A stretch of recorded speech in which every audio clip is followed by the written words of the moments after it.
Hey guys, welcome to American Beer TV, and we got another great beer for you today. What do we got? Again, New Belgium Lips of Faith. This is called Coco Mole. Yeah. So again, this is another beer that he has on tap right now. So we don't have any bottles or anything, but definitely needed to get this one on tape. He's got so many great beers coming through here. Now this is Coco Mole. So since you are the chef here at the Mexican restaurant, tell us a little bit about mole. What is it? What's it all about? The term mole is essentially just means like a blend. So moles could be anything. Mole, typically the moles that you see are about this color, deep brown. It's like mole poblano, which is from a Pueblo region of Mexico, and they typically use really dark dried chilies and chocolate. They use a number of different things. Everybody has their own recipe. Some moles are red, some moles are green, some moles are light brown. Some use pumpkin seeds, which is the pepin. Some use, different. The verdes are all kinds of different green chilies. Some are fresh. Some people use avocado leaves. Some people use banana, peanuts, peanut butter, peanut oil. I mean, every kind of chili you can possibly think of. Cilantro, coriander seeds. I never knew it had so many different variations. Most moles typically have probably about 40 different ingredients in any given mole. So a lot of times if you ever buy mole at the store, you always want to buy it. The ones in the glass jars are probably like the cheapest ones, like Dona Maria is like the biggest brand out there. But if you can go to find a Mexican market in your hometown, try to find it in like a plastic tub, and then it's super, super pasty, and then you just mix, essentially just mix chicken broth to it, and then that's how you have mole. And mole is made like on a big mill. It's almost like a grain mill or like a flour mill, and they just throw the chilies in the mill, and it grinds it down to a paste, and then that's when you add the chicken broth to it. Like that. Interesting. That's why chicken mole is probably the most popular. So with this beer, is they kind of followed along the same like mole poblano. Like a more so traditional. They used it's pretty much the recipe of like a brown ale, which is more of like on a chocolatey side of a brown ale.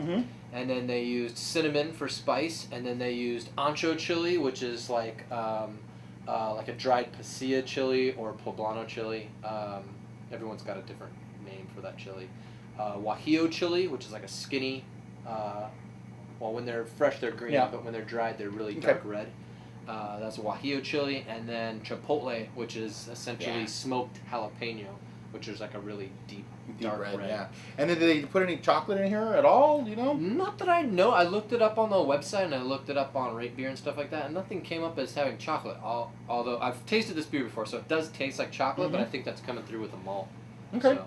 Well, let's get into it. I mean, first of all, the nose is just like crazy cinnamon candy. Yeah. It smells like Mexican chocolate. Yeah, and that's Mexican exactly chocolate is untempered chocolate, which typically does have cinnamon in it. Okay. So they usually put cinnamon in Mexican chocolate to begin with. But Mexican chocolate, because it's untempered, like the hot chocolate, Mexican hot chocolate. Yeah, but because it's untempered, it's really hard. Okay. So which means it is milled, but it's not tempered like any dark chocolate or something like that. It's tempered so much to where they grind it at a certain temperature, and it actually, that's how chocolate gets that really velvety texture. Oh, okay. Because the oils and all of that in the chocolate start to mix together, and that blends it to this really like velvety consistency. Oh, okay. Where Mexican chocolate is almost closer to cocoa nibs than it is to. Like you could probably brew with Mexican chocolate. It'd be pretty awesome. Maybe, yeah. But the nose on this, like I'm saying, I'm picking up a little bit. You're definitely picking up the cinnamon. You're picking up some cocoa. You're picking up a little bit of those peppers.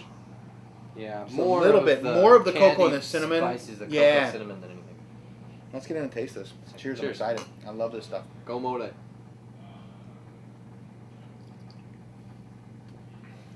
You can taste the peppers now. You can taste the peppers, but not in a really hot way. There's a little bit of heat there, but you can really taste the flavor of the peppers, that kind of raisiny flavor, a little bit of warmth, a little bit of that, it's not quite ancho chilies have more of like a dried fruit raisin Yeah. Character than any other chili. And then you're definitely getting tons of cinnamon on here. You're getting a bit of chocolate flavor in there. The cinnamon's just really, Yeah, really well done. But it's really predominant though. You can really taste. Yeah, it. you can. I mean, this is one of those beers that, I mean, really, really, really stands out. All these flavors. I mean, sometimes you'll pick up some of these beers that are made with interesting ingredients, and they're really subtle, and they might just have a few notes or essences of notes or whatever. This is not notes. This is just huge, bold, big flavors, and I think, you know, I'm really enjoying this. I like that spiciness. I like it a lot, and I think this screams to be paired out with food. Yeah, it does go really well with Mexican food. Yeah, when they offered it to me, I was like, oh God, I got this because you know, the enchiladas or whatever, you know. So. Yeah, dude. So I mean, it's Awesome. really a lot of depth of flavor. First, you're getting the cocoa. You're getting tons of cinnamon. There might be a few other spices in there too. I'm not sure. Is it Yeah, just the straight cinnamon was the only one that popped up. They didn't say anything. You know. Because I could see it. If you know, guys some know nutmeg if or there- allspice in there a little bit. Anybody or you guys at New Belgium or whatever have any comments about this? Go ahead and put them on the comment on our video. Yeah, So. it's got a lot, and it's really cool because a lot of times when you add spices to beer, you can get some really weird notes as it ferments.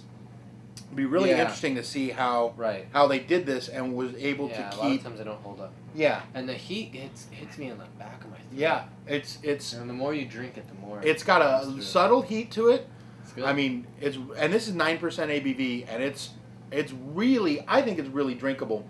Maybe it's not drinkable for a lot of people, but I really like these flavors too. Mm-hmm. You know, so I don't know. It's yeah, we've had it up on draft now for about a week, and everyone really likes it. Yeah, I'm very seriously impressed. So again, New Belgium Lips of Faith series, they're just really, that Lips of Faith series is just awesome stuff. So yeah, they keep knocking it out of the park with that one. Yeah, definitely. So thanks again, New Belgium. Coco Mole, check it out, give it a try. It's definitely a new and different beer, guys. Cheers. Cheers.